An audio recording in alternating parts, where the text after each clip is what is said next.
Hello, everyone. Welcome to Walk-in 90, the podcast by USL League One fans for USL League One fans. I'm Ebony. I can never do Yogi's intro justice, so I'm not even going to try. I'm Ebony. To the right of me, left, right, one of those. Chip. We're not Dutch. We don't know left, Mm. right. I don't know. Whatever side. Why'd you change your name to Geo Got Hair Plugs? It's Greenville Hate Week. Okay. Jesus Christ. And then the sad man down below. Kyle, how's it going, bud? I think I've gotten over the heartbreak. That's a lie, but I'm putting on a brave face. Because you know what? In a year of loss in my 2024, this one hurt the most. That's crazy. I mean, am I wrong, though? No. Thank you. And you know what? I'm going to give you that one. We have a lot to talk about today because it's actually not been that long since we fought it. And so the days are getting closer. Let's talk about them. First, let's talk some league news because, that's still happening. Let's start with Ford Madison. Somehow you lose the Henny Derby, but your coach gets Coach of the Month. How do you feel about that? Yeah, it was for the month of June. So the work that he did in June, hence why he gets Coach of the Month, going unbeaten in June. And then you won't get it in July, but then the curse of Coach of the Month comes, and then he loses the Henny Derby. It really did happen. Oh, that's fair. All part of the plan, just in time for Madison's midseason collapse. Coach of the Month, lose every game in July, fight back to get in 8th spot in the playoffs, lose to Omaha. You know what? Let me how we drew it up. Let me double check how this shit has gone this month. Now that I think about it, Dom won May, and our June was fine. All right. Well, we lost like 2 games, one in the.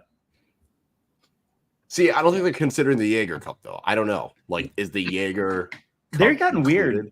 They've gotten weird about that. Like, if you read that power rankings column that the league puts out, which you shouldn't, do not do it. Don't do it.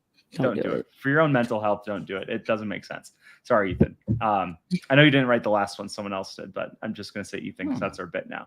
But they have both in there, and it's like, well, is this a League One power ranking of the season? Who has a special partner now? It's like Brinks or something, League One standings, and then the Jaeger Cup. And it's like, well, is these the same thing or are these different things? Yeah, Madison at 7 is criminal. It's way too high. Craig. I'm not going to get gaslit by the power rankings. But anyway, yeah, so Knoxville had it. Mark McKeever for Knoxville had it in March. I think they had a slump recently, but they've gotten out of that. Mike Jeffries had it in April with Charlotte, and I feel like they're fine. So who knows? And then is theirs broken this year? I think it got broken last year, to be honest. I'm pretty sure it got broken last year. Unless Bradford won it 1 month and then kept winning. Well, I mean, the problem Bradford won in April. And it was like they kept winning. Glazer had gotten it in June, and then they were fine in July. And then it was August then on that it went downhill. John Harkes had gotten it in July. So maybe it's like a 2-month slump. It's 2 months later is when that slump hits. So it's like it's a curve. I got you. I'm here. I'm seeing big brain. I see you. Speaking of Charlotte, Juan Carlos Oberon Jr. won Player of the Month. I don't even know what their record was. I forget Charlotte exists sometimes. So do a lot of people. That's not just you hating. That's literally. That's not just hating. I will vouch, but he is currently second in the Golden Boot race with 6 goals. I mean, they're kind of just like been middle of the pack, so it's like everything's kind of like here for them. Everything's just kind of steady. I think they're 4th. Yes, they are. They are 4th now. Like, that's wild. I didn't even know. I know. It's sneaky. It snuck up on you. You had no idea. It's like, besides that one, I know he's not, well, he might be a QAnon fan, but we need to come up with a more appropriate way to describe the Charlotte Independent Ultras guy. I think that's the perfect way to describe I mean, has he confirmed where he was on January 6th? No. And I just assume it's a he. I think that feels pretty safe. But I don't even He think cries. He cries a lot, so that's. I haven't seen him post much, so it's like they don't even exist right now. Well, when you lose the title match against your biggest rival, I feel like you can't really come back from that. I mean, he does. He's so in the mentions of everything in CFC. I'm like, bro. I mean, I feel like if Madison were to lose to Richmond in the League One final, I would probably not have anything to say for months.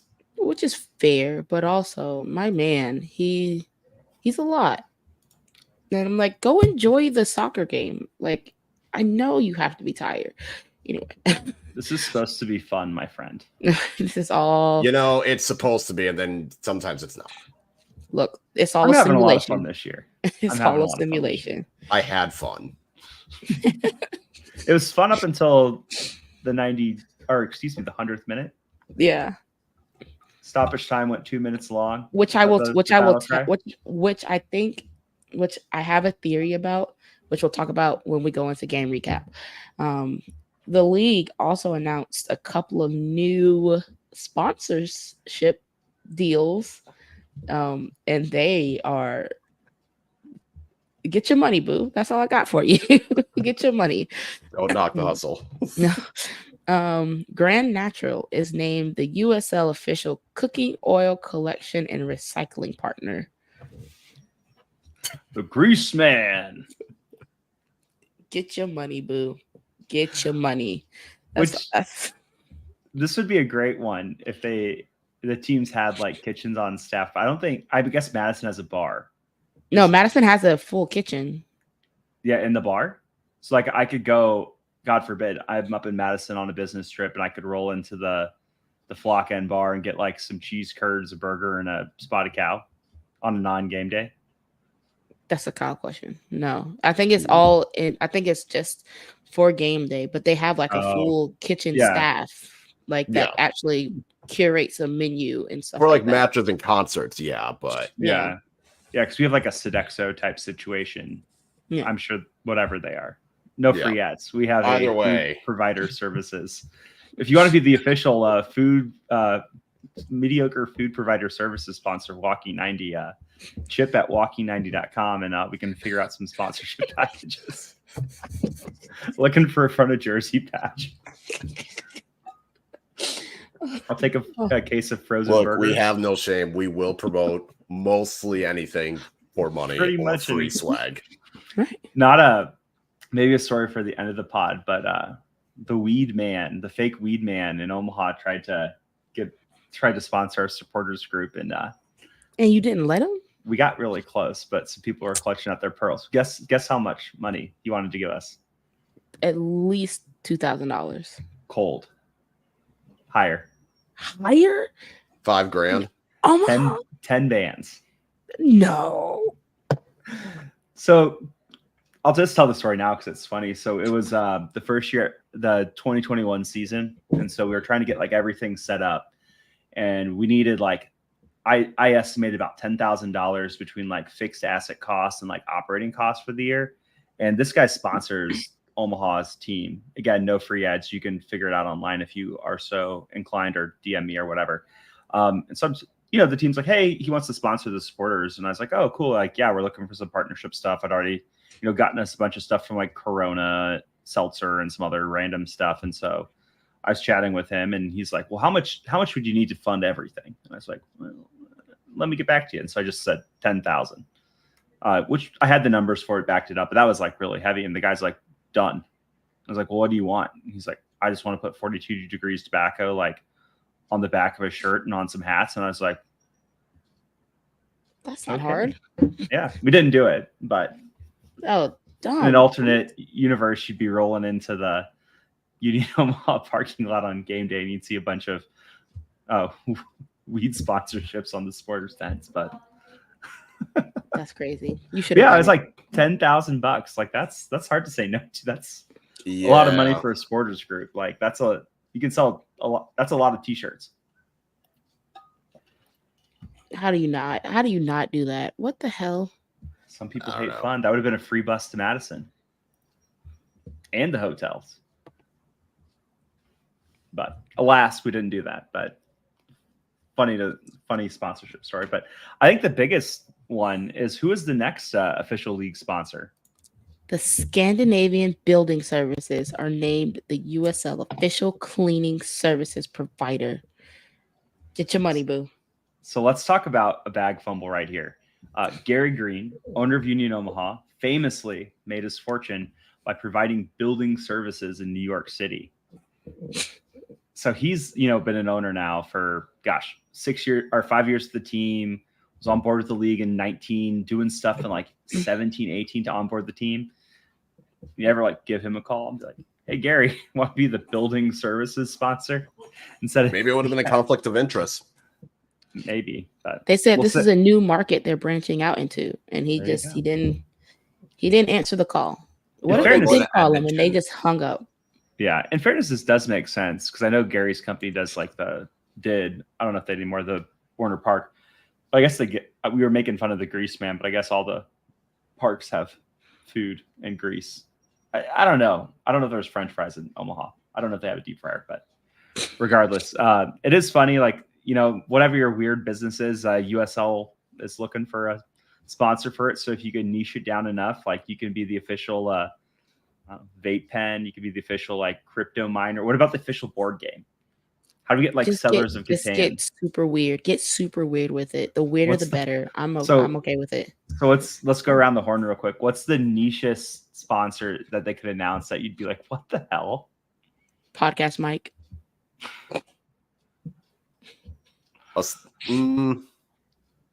that might be a strong one.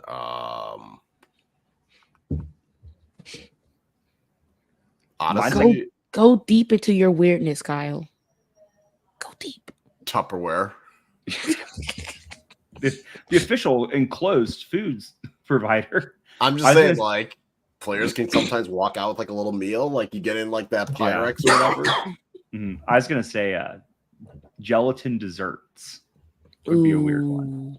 That is weird. That you went deep there. That's very Midwestern of you. Food Line is the official gelatin-based dessert provider, especially because that's a weird one. Because everyone just calls it Jello, but there's 10 brands of Jello. There's really 2. I don't even know. Jello and store. I guess. I don't know, but that's why I was like, that's a weird. It's like a baking soda. Have you ever seen baking soda that isn't Arm & Hammer or Hy-Vee brand? No, it's Arm & Hammer or nothing. And I'm sure just the store brand is just Arm & Hammer, but in the store's packaging. Yeah, that's all it is. They just they're so good at sodium bicarbonate. There's no one else makes it.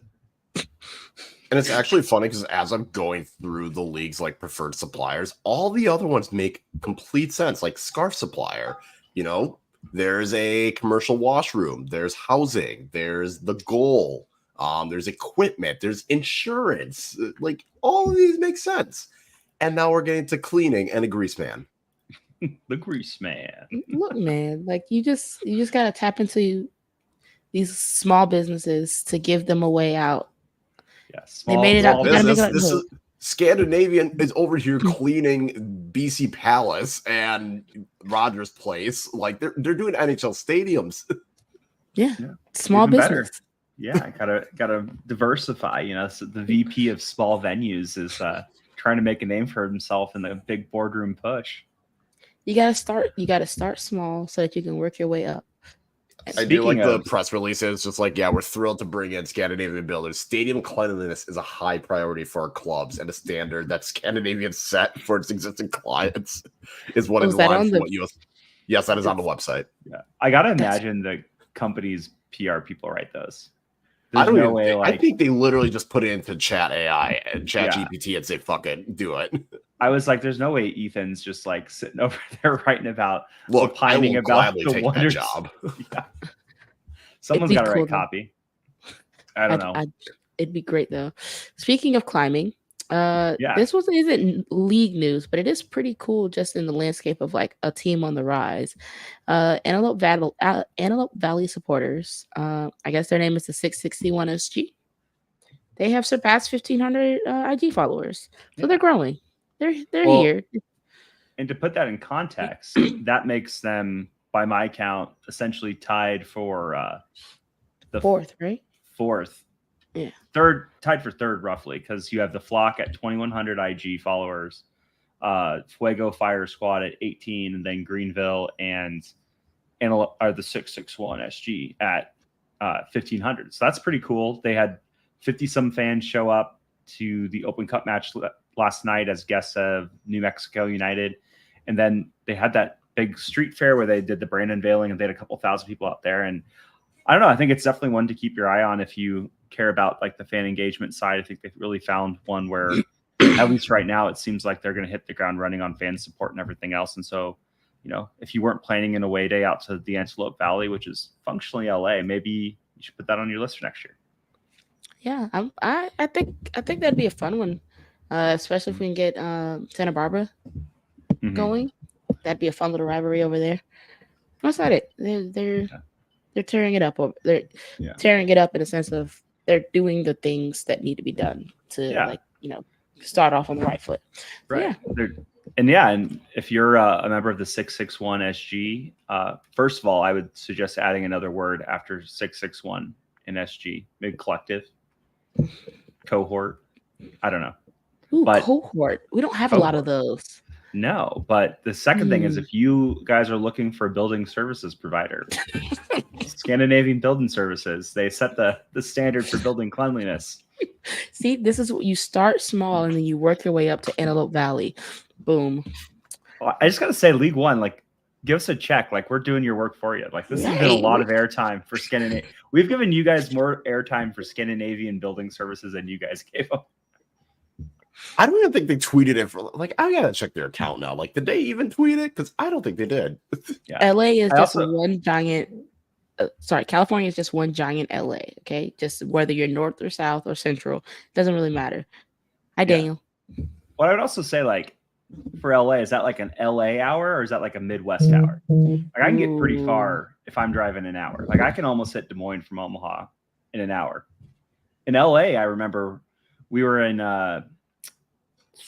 Torrance, and we went from Torrance to Santa Monica in an hour during rush hour, and that's like 4 miles. So like an hour doesn't mean much in LA. We need some more context. I was gonna say you can get from Madison to Milwaukee in about an hour. Like 60-ish miles, and that's an hour for you, bro. What? Dang, you're talking about it's an hour? That's not an hour. That's like a smooth 30 to 45 minutes. What? Regardless, I'm sure you're flying into LAX for that one. So functionally LA. You know, when you go there LA on vacation, by proximity. Yeah. When you're going there on your away day and you're talking to people at work, like, oh, you're going on vacation, where are you going? You're not going to say, oh, yeah, I'm going to Lancaster, California. They're going to be like, what? You're like, yeah, I'm going to LA. Oh, cool. Get some in and out. If you say Lancaster, California, someone's going to say, did someone die? Like, is there like an anime convention there? Like, what possesses you to go to Lancaster? Nothing wrong with that. If there's an anime comment, why would okay, but for real, USL, we have talked about it. Your own Twitter account did not even mention it. The last tweet, besides the Super League announcing their select ball, was a partnership with First Point USA, a multi-year partnership for the official college recruiting platform of USL Academy and USL Youth. What is happening? Sponsorship that makes sense. That makes a lot of sense. Okay, let's just recap the First Point sounds like it should be a military thing, to be honest. let's just talk about or something scary, right? Like, they sound like they should. Yeah, First Point sounds like maybe it should be on the front of a Utah Royals jersey. Wow. All right. Look, I'm just saying, like, and follow my NWSL. I like it. I'm just saying, the fact that the league has not even tweeted about their own partnerships. We should get a check. Well, that's the bronze package. You need to do the silver plus package if you want to tweet.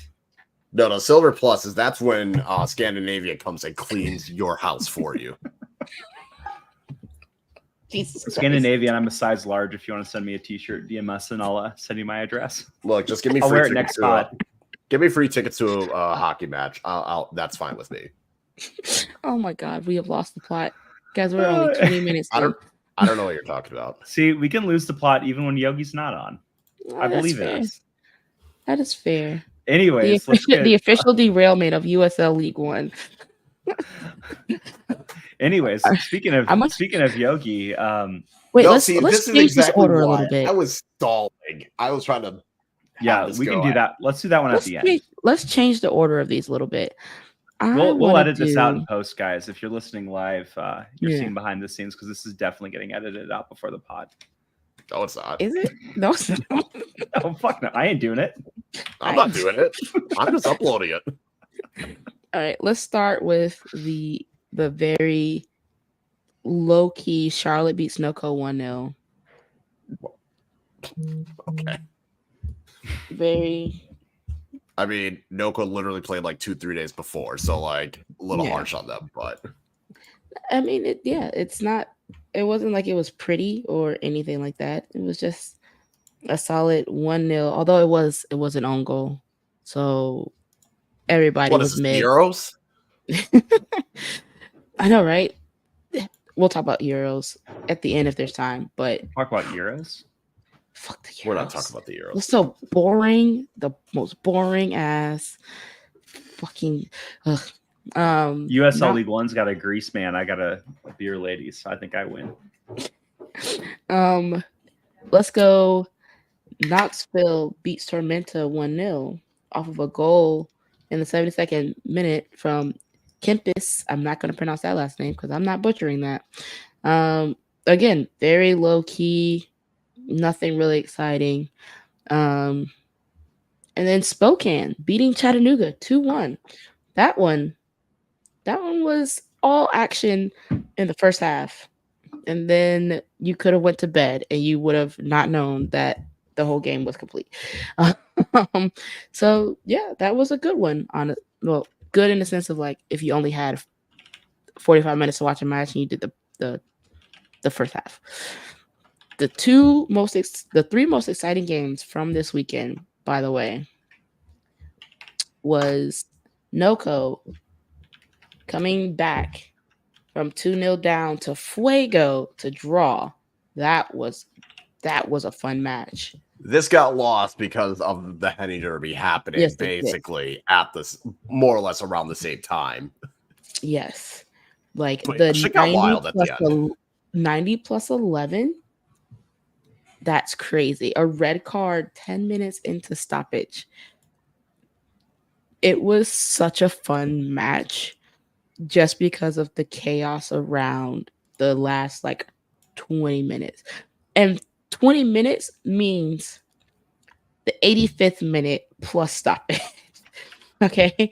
Let's just say this. There was 2 red cards given at the end of the match for foul and abusive language. One of those was to Jermaine Jones. You know what? I'm rocking with Fuego because they rocking with me. So do you think when Jermaine Jones is cursing at a ref, is he doing it in English or German? It's definitely German. Or Spanish. German. But also, fun thing. And Italian. Zaid was not managing this game. So the stand-in for him also got the red card. They're going to pick up a fan from the stands to coach next week. He's going to have the guys from Winners and Woozers down there on the sidelines with like a walkie-talkie as he talks to them from the box. So, yeah, just when you thought it couldn't get more ridiculous. Yes, Jermaine Jones getting a red card, one thing. Zaid wasn't even there. Dude fills in. The other dude fills in. He gets a red card, so I don't know what the hell's going to happen there. You can't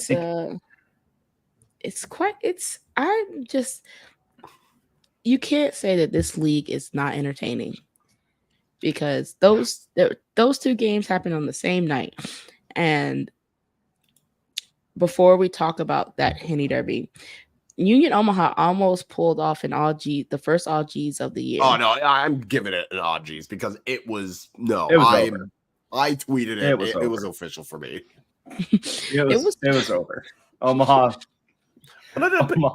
You know the most ridiculous part of the Fuego game was? What? Jake Keegan actually scored. Hey, Cardio Keegan. He actually scored a goal. He actually started the comeback. That's how you know your season's down bad. I wonder if we calculated his goals per minute across the league where he would place. Jesus Christ. Is it anywhere good? No. Not for the position. I mean, he'd be behind Omaha's backup keeper from a few years ago. I mean, oh wow! I just heard what you said. Oh shit! That's not very fair though, because you think he played 2 games and scored in one of them. So I'm just saying. Anyway, that's Omaha did Audrey's Lexington. The crazy thing about that was like the goals Omaha scored, they were good, but not in the like, oh wow, this guy is like a very technically sound player. It was just like, how the hell do you let that in? It's like, what are you guys doing back there? That was like all the goals. It was like, what? How did that go in and like not in a good way? I mean, technically, Omaha scored 5 goals that game. I'm just gonna throw that out there. True. I was talking to a friend of the program, Hunt, who does the Lexington podcast, whose name I can't remember, so I'm bad at plugging it, but you can find it online. He's easy to find. And I was joking with him. It's like they just need to do like a goal compilation from this Omaha game and just put yakety sacks over the top of it. That was my free social media idea for the Omaha admin. Just put yakety sacks over these goals and call it a day. The fact that Lexington had 2 shots on target and they're both goals. Oh yeah, and by that point, Omaha, it was like pretty lethargic defending, and it was like, all right, fuck it, we won this game. Let's go home. No injuries. Like no one get injured. No one get hurt. Let's just get on the bus and eat a Kentucky hot brown and go home. Okay, so the game we all are ready for, the Henny Derby, and we could talk about the goal, Terzaghi doing his thing. It was inevitable. That goal from forward Madison was coming. They had been pushing, although not as much as Richmond. This was the best Richmond had played in a very long time. Literally, they had been dog shit all season. But you put a fucking flamingo on a kit and make them go out there, and they looked like fucking Real Madrid. It was beautiful. They were pressing. Let's talk about the extra time. Okay, so my theory is as they were getting ready to hold up the board for extra time is when Cheney scored. And so they never changed the board to account for his celebrations, which is why we got the extra minutes of extra time, but they didn't say it. That's my theory. So that coming in, that goal happening like right at the 90th minute when they're holding up the board for, what was it, 6 minutes originally or 7 minutes originally? 8. It was supposed to be originally 8. Well, Jamie celebrated for like 4 minutes, yo. Like, I think that's literally where it came from. But because it all happened bang, bang, bang, they didn't change the board to include it. So they got the extra minutes and everyone's like, what's happening? I'm like, you literally just watched this man go celebrate in front of River City for a solid 3 to 4 minutes. He wanted to take his shirt off. He wanted to jump in the stands. He wanted to do all of it. So isn't taking your shirt off and like leaving the bounds of play like an immediate card? Because it's a yellow. That happened in the Omaha game. They just did. There's a yellow. There's a yellow. Yeah, he did take his shirt off, right? I'm back to the Omaha Lexington game because Dos Santos jumped the boards after scoring. Oh, that's nothing. But if he had went into the crowd. Oh, okay. That's the line of delineation. Yeah, because he jumped the boards and I was at home because we were busy that day, and my wife's like, "Isn't that an instant card?" And I was like, "I think so," because he's like out of. But I guess the crowd must be the point. But no, Galindros had took off his shirt after he had scored. That's why he got. Oh, it was Galindros. I'm sorry, I thought it was Cheney. fucking No, Galindros. Yeah, he took his shirt off as well, which is why he got the card. Yeah. All of that all at once happened, and I'm just like, yeah, that makes sense. But you can't really say that. We did get an iconic photo of Yogi cradling the Henny Derby trophy like a newborn babe. We did. Whispering sweet nothings into its ear. I was very confused about how, one, he got the Henny bottle in the stadium, like the full Henny bottle. And two, where did his shirt go?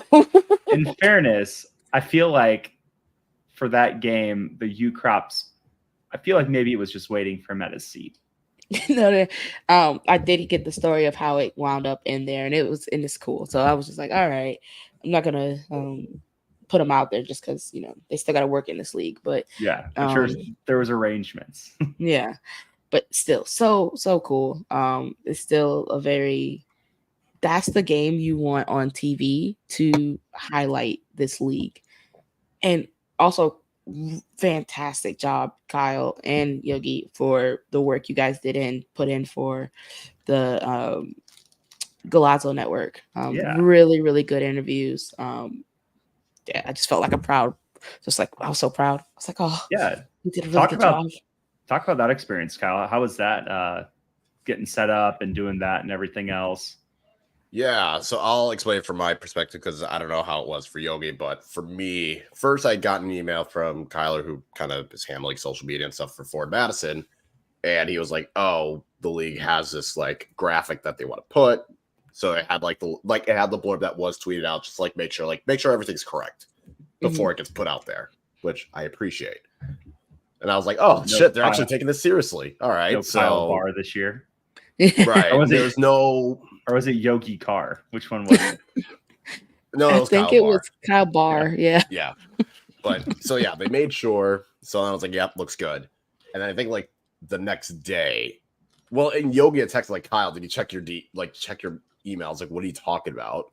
Or something. I was like, "What?" Because I realized Ethan had messaged me on Twitter, had DM'd me like, "Hey, we're gonna try and get an interview with CB like Galazzo Network. Are you interested?" I was like, "Yes, no problem. Here's my email." So then it was kind of just like coordinating, find out what day worked best. So it was kind of like, well, Monday worked better for me. I didn't care what time because I was like, I will make time for this. Like, I'm just working. I don't give a shit. I'll make time. We'll get it planned. So then he said, all right, 11 o'clock. So I didn't know that Yogi and I were going to do separate interviews.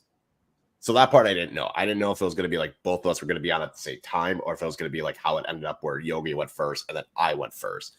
I was just told, jump on. Here's the link.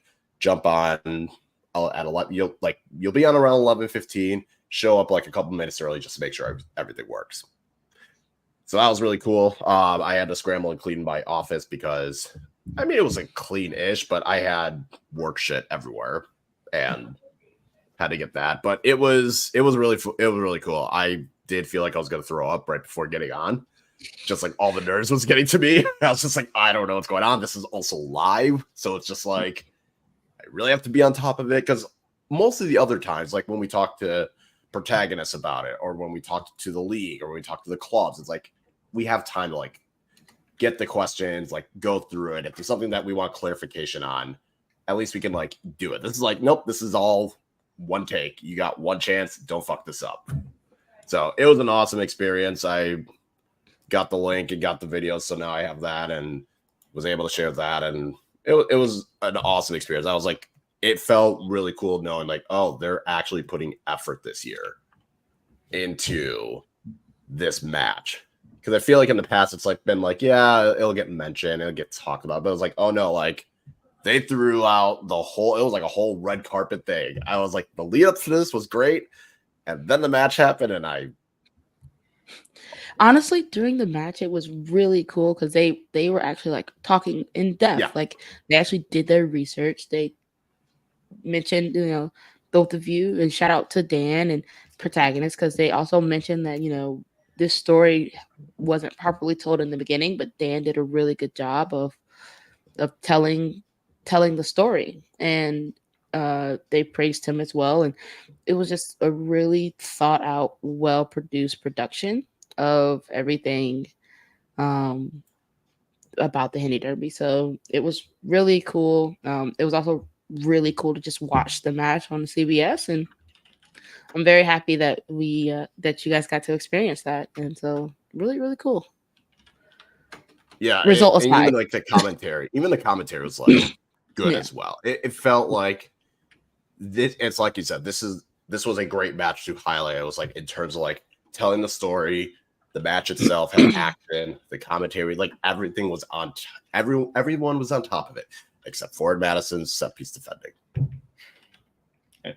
Thankfully, That was actually, I mean, okay, I know it hurts. That was a damn good goal.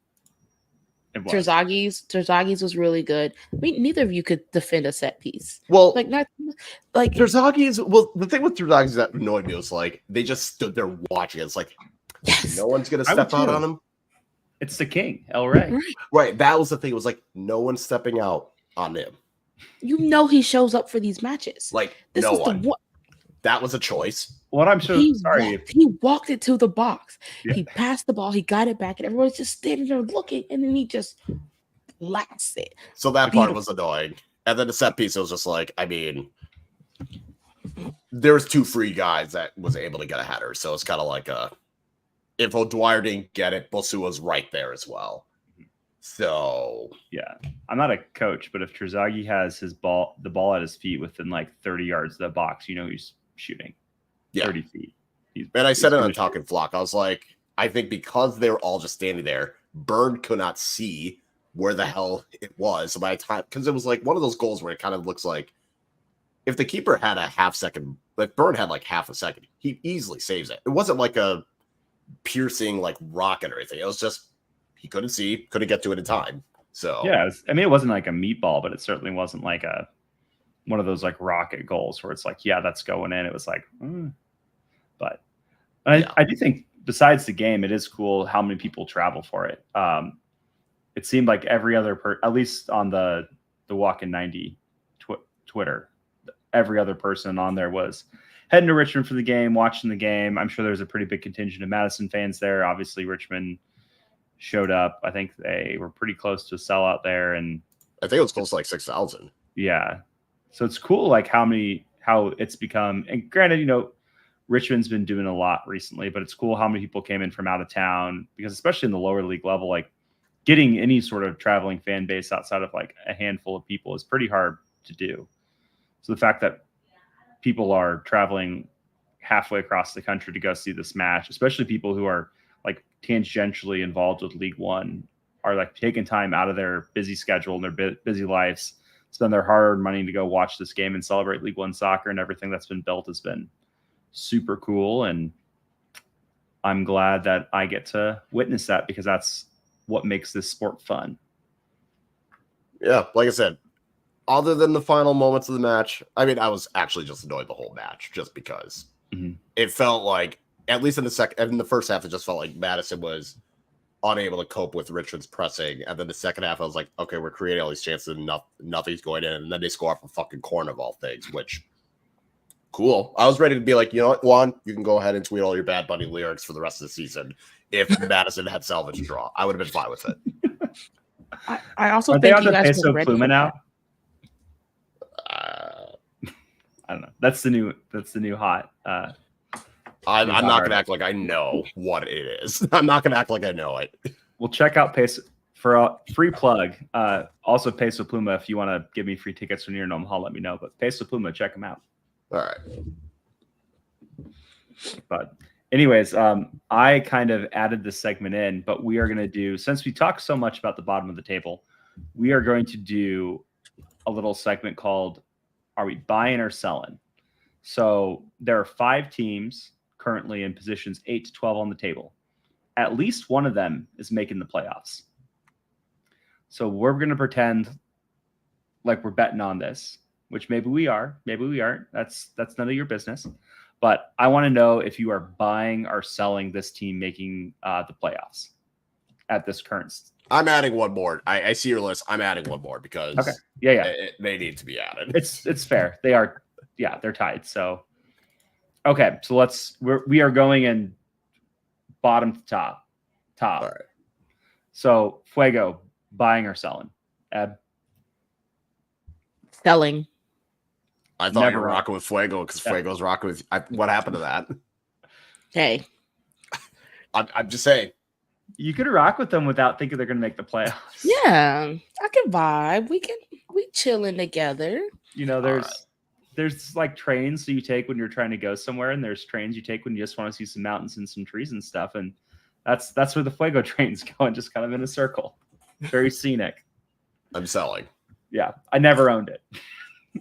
I did not think that was doing anything, but I thought they would be better than this. I will say I thought they would be better. I didn't think it was going to be like. Yeah, I thought they'd be 11th or 12th. I didn't think they'd be this bad. I figured like a 9th or 10th. Yeah, they'd be fighting for it, but I mean it'd be respectable. They have showing 5 points. But speaking of teams that it's like, what are you doing here? I thought you were well off. Lexington currently sitting at 6 points. Well, I mean, that's been sold. You know, I don't know if I'm buying, but I definitely think like it's so tight with how many games they're played. They're only 2 games out of the playoffs right now. Of all these dogs at the bottom of the table, they got to be the one that has like the most chance of rising. But at the same time, every single time they play, they just look like shit. So it's like, I want to buy, but yeah, no, I'm selling. Did you? I can't remember his name, but the guy they loaned out to Miami scored his first game. Oh, Balogun. Yeah, first game, like right away. He scored against us. Yeah, it's like, hey, maybe it was the scenery. Here's the thing with Lexington. Even if they were to win the 2 games at hand and be equal with Richmond, they're probably still below them because their goal difference is that bad. And for as much attacking talent that they brought in, they have the least amount of goals. They have a goal a game. They have 9 goals. They have played 9 games. It is crazy how bad they are. I know one of the and 2 of those were fluke goals against Omaha. Oh yeah, I know one of the supporters, one of the like 800 supporters groups in Omaha, made a joke about that after we beat them, saying like, "Weren't you guys supposed to be good, preseason champions?" And it's like, yeah, I'm complacent in that, but I don't know. Like when you saw how much they signed, especially after we've all heard the rumors that they're spending like over $1 million on people on their roster. It's like, how are you not better?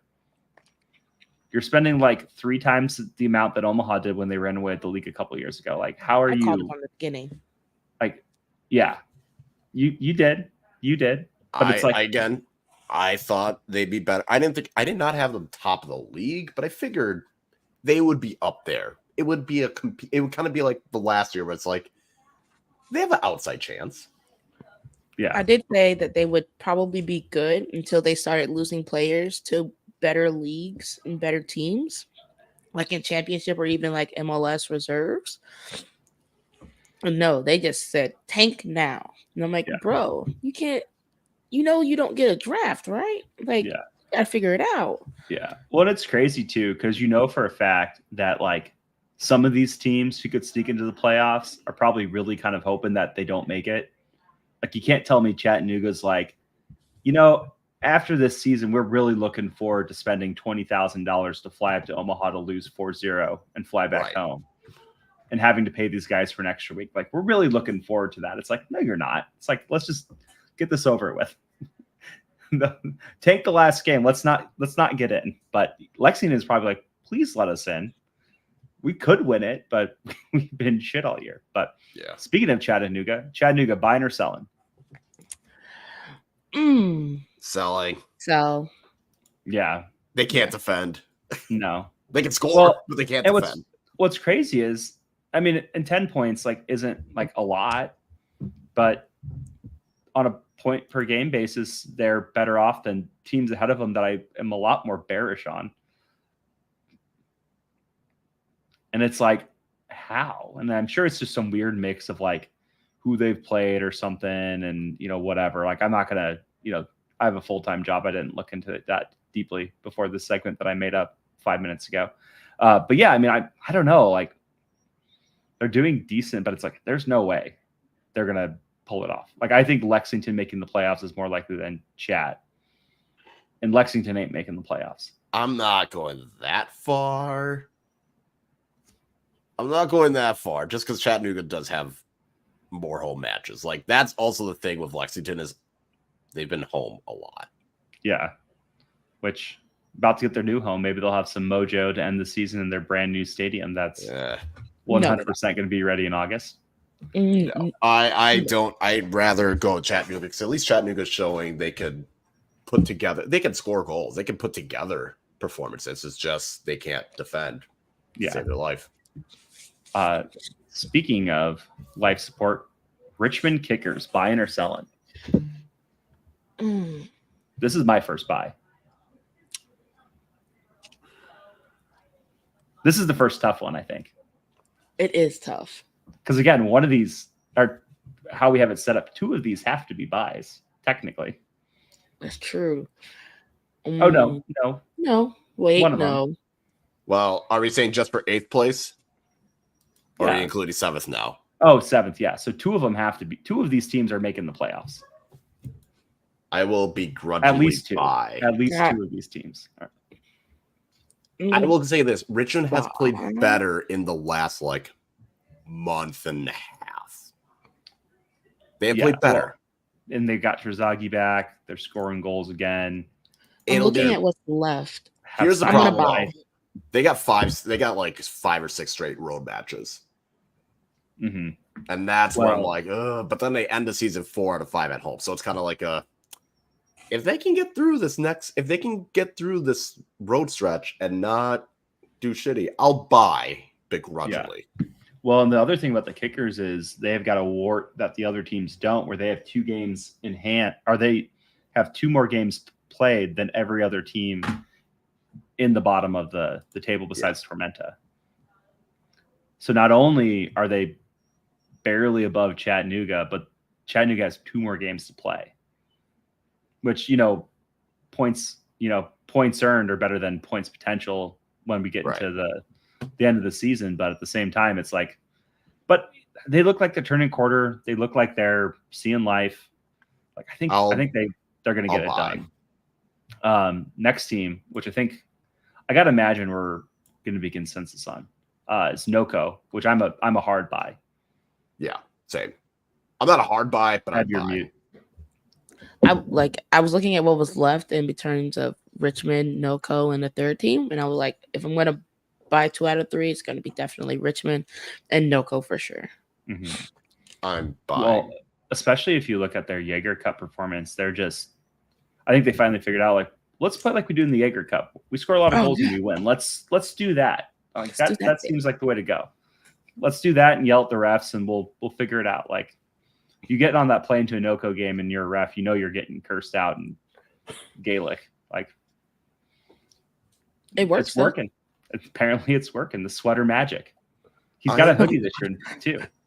Yeah, I will buy just because, one, they've got games in hand and they're already they're equal with Tormenta and Richmond, and they've got games in hand on them already. Mm-hmm. They're not that far off from moving up. Like, they're 2 points behind Spokane, who have 2 more points in the same amount of games. So I think it's just more of we've seen this from NOCO. They've had a very road heavy schedule. Now they're going to start having they started having some home matches that could help them out. Again, I'm not really, the Charlotte game was just unlucky because they literally had to play like 3 days later. Yeah. Like, they played Wednesday and then played Saturday. Like, that's just hard to do for them. Mm-hmm. So I'm going to say, I will buy. Yeah, just because I think also that schedule gets a lot. It doesn't get easier, but it at least gets home heavy. Yeah, I think it's more likely that they play up almost to the 4 line than it is they fall out at this point. Because I could see them passing just in the standings, I can see them passing Tormenta. I could see them passing Knoxville. So really, then I also don't think Spokane makes the playoffs, but yeah, that too. No, I feel confident in them. But like Knoxville and Charlotte, like maybe they could get past them. But yeah, I think that's more likely of a scenario than them falling out because they're looking good. So unless they have some like injury bug or something happen, like I think they're in. But which leads us to currently number 7 on 12 games played in 7th place, Tormenta. Buying or selling? Sell. I'm short. I'm not just selling. I'm short. Like let's go. Like burn that to the. I don't know. Like they've only got 3 wins. One was Richmond when Richmond was still struggling. One is Lexington, who are not good, and the other is Chattanooga, who cannot defend and are not good. Yeah. And, you know, I think they do a good job down there in Tormenta, but I just think, unfortunately, this year, Richmond and NoCo are getting hot at the right time. Tormenta's just kind of are treading water. But, you know, stuff can happen. Like, you could see Spokane fall down the table, like I think some of us think they're going to do. You could see other teams struggle. You could see Richmond, NoCo have problems. Because I think Tormenta's just always been like that little engine that could. They kind of, you know, do what they need to do to get the points. And like at the end of the year, at the last month of the season, they'll be playing to get in, but it's a matter of do you make it or do you not? And I don't know. I don't think so this year. That October is brutal. Yeah. Well, especially with the season this way it is this year, where you only have 22 games, like they're at 20 or they're at 12 already. So you got 10 left. Like they're almost, I don't know. Here's the thing. That in October they played NoCo, Richmond, Omaha, and Greenville. Well, that is a brutal schedule to have. Well, and the worst thing too is Omaha and Greenville, if you're playing them the last 2 games, like they could both be playing for a regular season title. And they could Richmond will probably be playing for playoffs. Richmond and NoCo probably playing for playoff spots and seeding. Like it's their next 2 games, they get Lexington and Fuego, so they can maybe get those 2 wins, feel good about it, and then I mean so what you're saying is this is all just a simulation and they're not going to do anything. I'd be shocked. Well, and the crazy thing is that October slate, that's 40% of their games remaining, which sounds crazy to say because it's the middle of July. And it's like, Jesus Christ, time is a flat circle. Yeah. Dude, tell me about it. Guess what happens in a month? That's crazy. Yeah, I know. Tell me about it. So my wife's due, for the listeners who don't know. My wife is. But yeah, I would say if I had to buy, it would be Richmond and NoCo. Mm-hmm. I want to buy Chattanooga, but I can't trust their defense. Yeah, I want to buy Tormenta just because I think, you know, they do everything the right way. I just don't think they need some stuff to happen at this point, I think, for them to kind of get something going. And they ain't got it. No. No. Which again, but they need them to beat someone that's not honestly battling for a wooden spoon. Yeah. Well, and that's the crazy thing, and that's why this playoff format is stupid, because there's some like bad teams that are going to make the playoffs.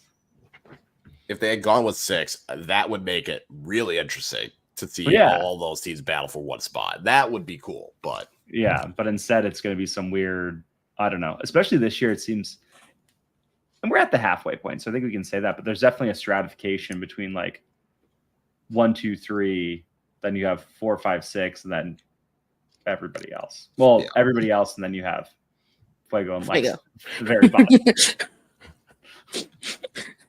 There's everyone else, and then Fuego. A lot of the teams we talked about. Well, again, all Fuego's got to do is win 2 games, and look at that. There you go. Well, that's the thing, though. It's like, I don't know. Like, a lot of the teams we've talked about are garbage. Fuego and Lexington are like the melted garbage at the bottom of the dumpster. Like, the Raccoons aren't even touching and that. It's not going to get better. For Lex, it could. I don't think so for Fuego. Fuego's could. I don't even think for Lexington. I feel like bad vibes are going to really sour the dressing room. Lexington's over. Lexington's just going to put all their eggs in the Jaeger cup at this point. Yeah, I think so. Because I think they're top of the table in the Midwest. They're currently top, 2 points ahead of Knoxville and Madison. Yeah. Well, in the winter, the wild card is going to go probably to Omaha or NoCo, whoever doesn't make it. Yeah. So pending. goal barrage. pending craziness. That's how that 4th spot's pretty much locked up. But so you're telling me the tournament is a success? Yes. No, I'm saying it's very convenient for Noco and Omaha that they got Fuego in their group. Oh yeah, it's great. We love it. Let's run it back. As long as we don't play Noco in the first round. But I will say this, like, if you really want a great read, John Morrissey, USL Tactics, did a write-up, USL 1 midseason power rankings. And man, Alvilas, the Fuego goalkeeper, must have, like, I don't know, stole his lunch one day or something, because he did not have very nice things to say about it. Both of their goalkeepers are the absolute, like, bottom of the goalkeeper rankings, and it's like, well, I guess that tracks. I think that Alvilas, I believe the stat is that he adds 1 goal over the expected goal every single game. Oh, damn. Which is like, my brother in Christ, that's not good. That's Which terrible. In fairness, like, the defense puts you in that situation a lot of times. Like, but you still gotta save something. All right. Like, you might as well put just a training W back there at a certain point, right? That's damn. Well, I can't remember which game it was, but the game they won recently, I was really bummed. So my toddler's been watching a lot of Air Bud World Pup. Absolutely horrible movie, but it's adorable because he's like, puppy soccer ball. And so he put on Air Bud, and he just wants to... Fuego has not won a game in this cup. They've gotten 1 penalty shootout. Yeah. But I wanted to make a joke about, like, Jermaine Jones, like, you know, the scene in the first one where they're like, there's no rules saying dogs can't play. I had a meme ready to go of Jermaine Jones' head on, like, the guy saying there's no rules saying dogs can't play, and just be like, Jermaine Jones has a great idea to boost ticket sales and get Fuego some wins. But alas, oh god, even Tormenta hasn't gotten a win, and their only win was a PK against Fuego. Mm-hmm. What a dumb tournament. It's dumb, but, like, it's good dumb. Yeah. Good dumb is hilarious. That is a crazy sentence. Because nothing good happens when you do dumb shit. Okay. It's true. But it's like, it's stupid. And, like, I feel like an idiot when I'm explaining it to people. Because, you know, like, there's levels to the depravity of League One, right? There's, you know, and I have some friends that go to games and, you know, they know it's a different thing, but they're like, what are the rules? And then you explain it. They're like, so the goal, they could be last in the table and be the 4th. It's like, yeah. And they're like, well, that's stupid. I was like, but, like, good stupid. It's kind of fun. Like, no.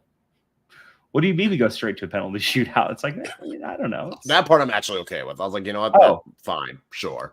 Well, so the only part I'm not okay with that is, I thought they were doing it because I saw Omaha's schedule leaked super early, right? We all know that. And all of Omaha's Jaeger Cup games are, like, midweek games at home. So I was like, oh, well, it's a midseason tournament. It makes sense that they're just going straight to the shootout because no one wants to be there on a school night till 10:30 p.m. Nope, that's just Omaha scheduling. This all happened to be on weekdays.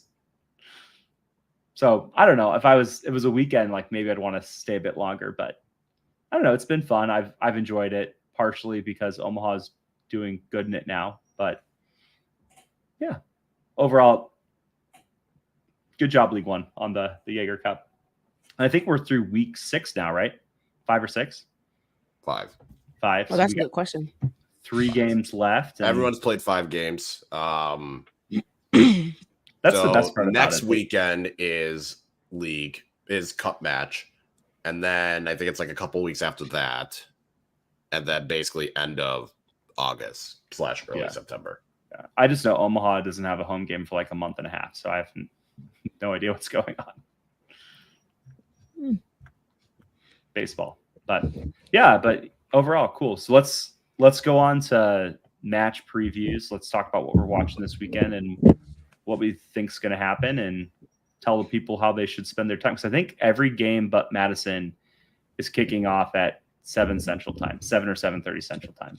I can answer that question.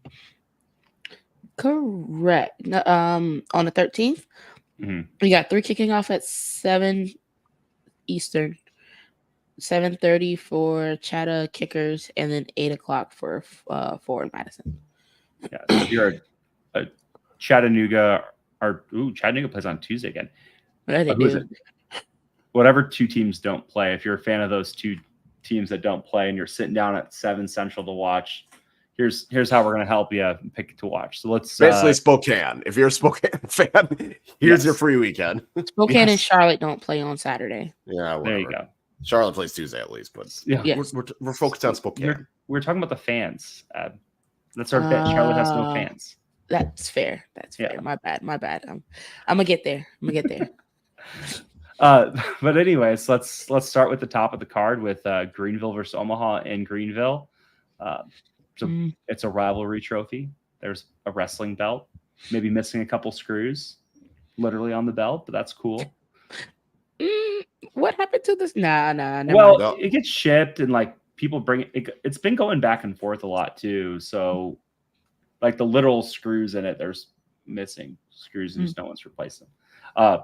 But anyways, we'll digress. This is my vibes match of the week, by the way. I'm just gonna. Yeah, I think it should be fun. I mean, it's a top spiel, which are always exciting. It's Omaha Greenville, which tend to be exciting games. Fun stuff happens. There'll probably be some annoying stuff happening on Twitter. If you don't like that, maybe stay off Twitter during the game because I'm sure there'll be some bad jokes. Oh, it's gonna Lots be of them coming from I me. can't wait to watch. It's great. But no, it should be fun. Always is. But I don't know. I think it's kind of you have two teams tied for the top of the table. Greenville's played a couple more games than Omaha, which is the dig I have to get in.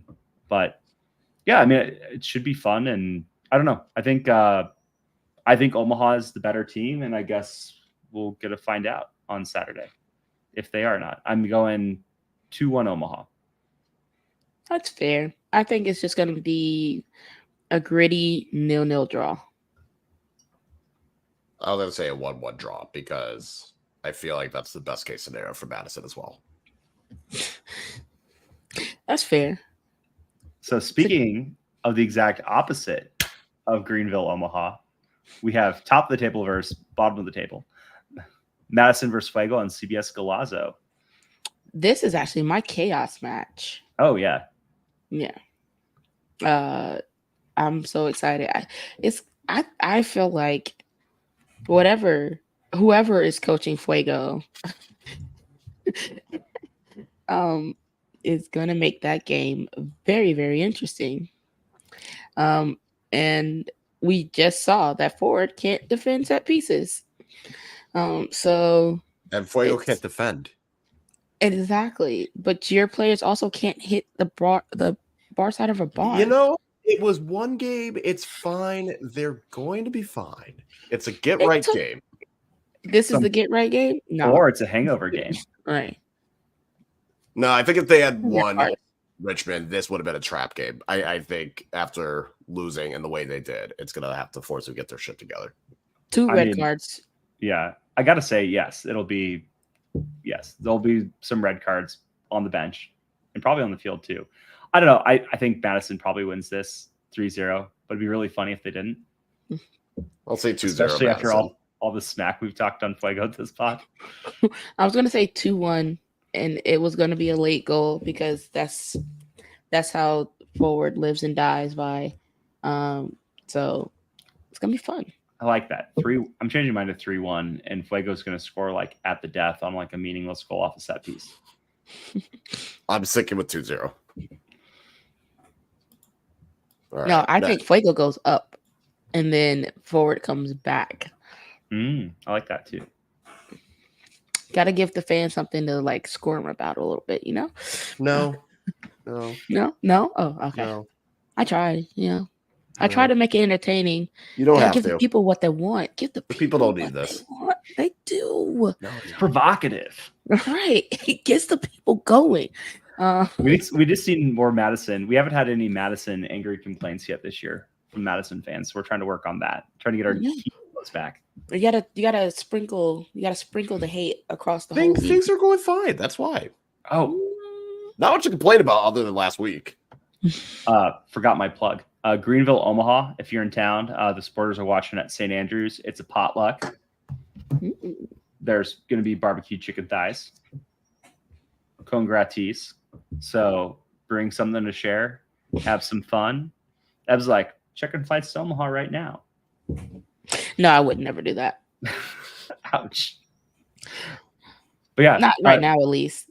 I would love to go to a game in Omaha, get a new stadium. I don't want to watch it on a baseball field. That's why I have not been to an NYCFC game. Well, 2026. Yeah, But there we go. to keep this back on track. So, Kyle, do a lot of fans watch at the Forward Club?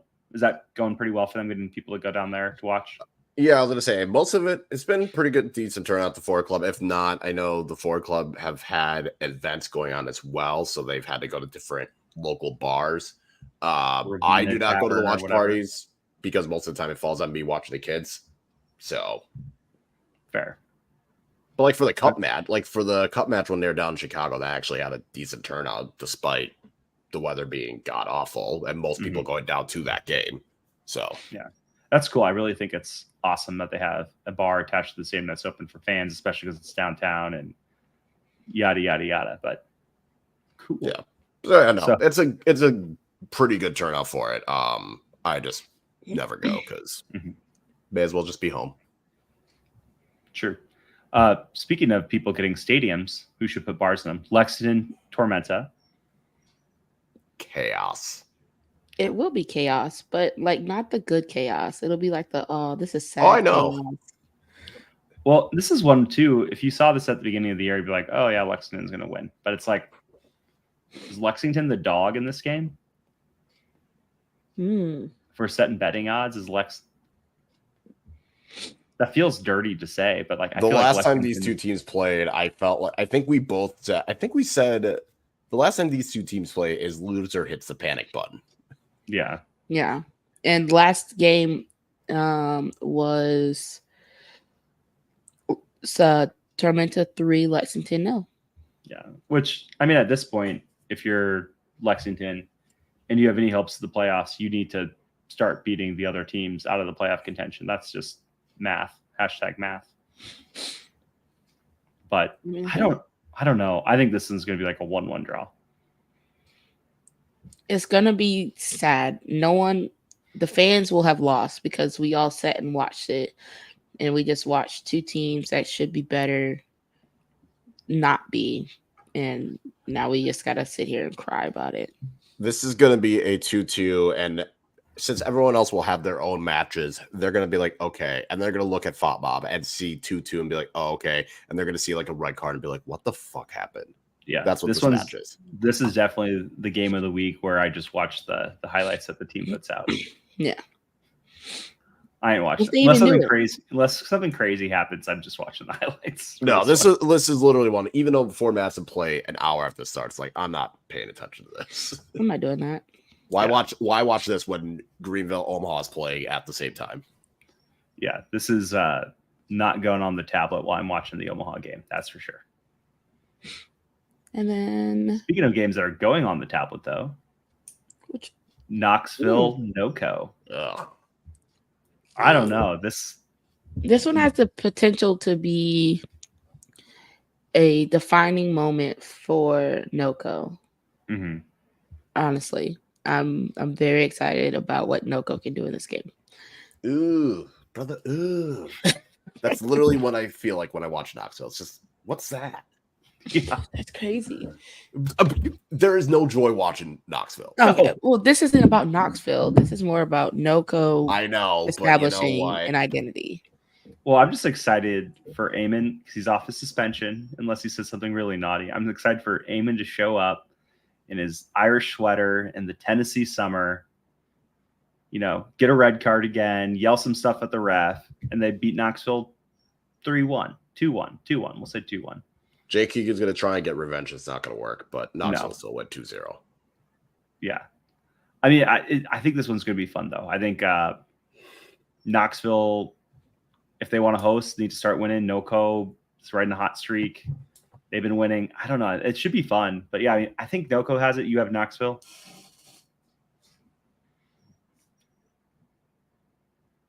Oh, sorry, I messed up your thing. You have, so it should be fun. It should be a good game. I cannot say that. But you shouldn't watch it unless you like League One because Knoxville does not bring joy. Even if you like League One, again, I'd rather watch Lexington Torment because at least there's going to be some dumb shit that happens. Yes. At the same time. Like, no, do not watch this match. There is no enjoyment. But speaking of no enjoyment, though, I don't know. I shouldn't say that. This one might this sneaky. This could be a sneaky good one to watch. Yeah. So we're of course talking about chat hosting Richmond. I think this might be the highest scoring game of the week. Yeah, that's very possible. I feel like that's the safe bet, saying this is the highest scoring game. Here's the thing that's going to piss me off is after Richmond get the Henny Derby win, they look great, they're pressing, things are clicking, and then they lay an absolute shit match. That would be like the most Richmond thing to happen. It's going to be the most Richmond thing that's going to happen. It's just going to piss me off. It's like, where were you guys last week? That's what's going to happen. Absolutely. Richmond is either going to play some of the best attacking soccer of their life, or we're all going to be pissed that we wasted our time hyping this game up. I will say, if I'm UCRUP, what I'm doing is I'm hiring a hypnotist, and I'm just going to hypnotize all the Richmond players into thinking everybody would play as Forward Madison. That'd be honestly the best thing they could do. Yeah, money well spent. Yeah, but I don't know. I think it should be fun, but it would be mildly humorous if Richmond just fell flat on their face after the big win last week. It's going to be a 2-2 draw. It's going to piss me off. Right. Oh, by the way, Knoxville and NOCO was my vibes because I fully expect NOCO to just demolish, cruise to a 2-0 win. Sorry, keep going. No, the problem is Knoxville actually can defend. Like, Knoxville's defense is really good. It's like watching Jose Mourinho, but worse. It really is. Yeah, it's not fun watching your team play Knoxville. Yeah. Like I can't remember what the Omaha Knoxville game was, but it was like, I think I was somewhere and I was like, why am I spending my vacation? It was a 1-0 Omaha win. Yeah. And it's like, why am I spending my vacation watching this? Because Omaha was playing, but it was like, I could be doing like just falling on FOTMOP. We scored. They can't score against us. We won the game. It's over. Yeah. But so I'm sitting there watching on my little tablet, and it's like, I need to reevaluate some life decisions. Knoxville have scored 11 goals. The only two teams that have scored less than them is NOCO, who at least have shown they can score a goal, and Lexington. Not great company. No, but the defense is really good. The only team that's a lot less goals than them is Fort Madison. Yeah, Knoxville's the team where your mom's like, you guys can hang out in the kitchen when they're over. I shouldn't have laughed like that. I'm sorry. Yeah, no, there is no enjoyment. So, which, I mean, I don't know, which it's mildly successful for them, so good for them, but it's like, it's like watching, at least like Greenville, when they kind of did that a couple of years ago, they at least like tried to score first. Knoxville just always seems like they're playing for a 0-0 draw. Same with the next team we're going to talk about. Ugh. But I think the next team at least like does it better and has a really good goalie, so it kind of is fine. Well, at least that team, they're trying. Are they? They are. They're just. It's just mid. It's just mid. Yeah. That's all. All I know is we're obviously talking about Charlotte for the listeners at home, but Chattanooga hosts Charlotte, which is going to be a weird game because Charlotte, like, they're the team that I want on the exact opposite side of Omaha on the playoff bracket if Omaha makes the playoffs, which we probably are. Because like when that was the most I'm still not over that playoff loss last year. Charlotte had no interest in playing. They just were just like sitting in the low block. Like I feel like at one point, and maybe it was just the beer talking, but they literally got the ball after we shot it and they kicked it downfield and they just didn't even move. It's like, okay, it's on your half, bring it back down. It's like, what are we doing here? No, you're right. I like because I was watching your game while standing in beer line waiting for my game to like keep going. And yes, I know exactly the moment you're talking about. because literally it was like right before PKs, and they literally just booted it upfield, and everybody just kind of stopped, and it was like, we're almost there. I was like, oh Yeah. my god, oh my Yeah. god, this is so bad. Yeah, I was watching. It's like, what's happened? And it's super cold that night. It's like maybe I'm like an angle's wrong, but it's like I don't think they moved. I think they just kicked it and just like went backwards and back. But I don't know. I think they put all 11 behind the ball. Yeah, but I don't know. And again with this one, like, why are you watching this game? Charlotte doesn't. But I don't know. I mean, like, I'll still pick Charlotte to win. Yeah, I think we all have Charlotte to win. But yeah, but I don't know. It's going to be a frustrating 1-0. Yeah. Well, and I'm going to watch this.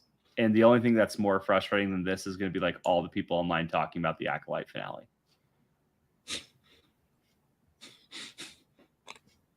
I will definitely be watching the Acolyte finale instead of this. So I'll watch it after. But yeah, it's like this is going to be a frustrating game. That's like the weird thing about the league this year. When they had the 18 playoffs, I'm like, man, there's gonna be so many teams. It's gonna be this massive log jam. And then instead it's like, what are half these teams doing in the bottom half of the table?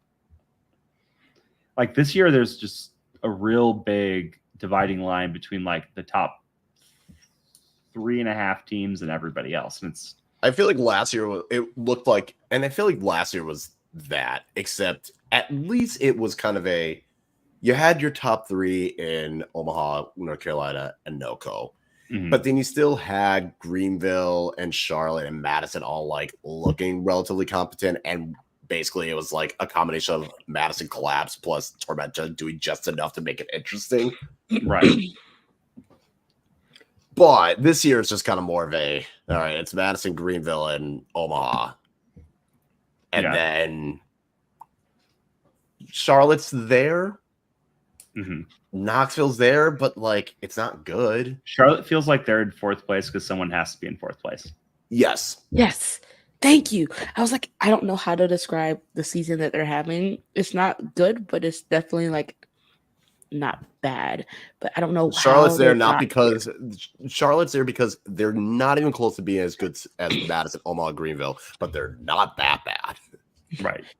They'd have if they didn't have Austin Pack. They would be down there. Yeah, but they have him, so it's a moot point. I still don't know how they have him still. How are they keeping him? Because they've only kept 2 clean sheets, which is the wildest part. Right. Well, yeah, but anyways, that's a nice plug for next week or the week after that. We're officially in midseason. We'll do our midseason recap where you'll get to hear all of the dumb stuff we said in the preseason pod.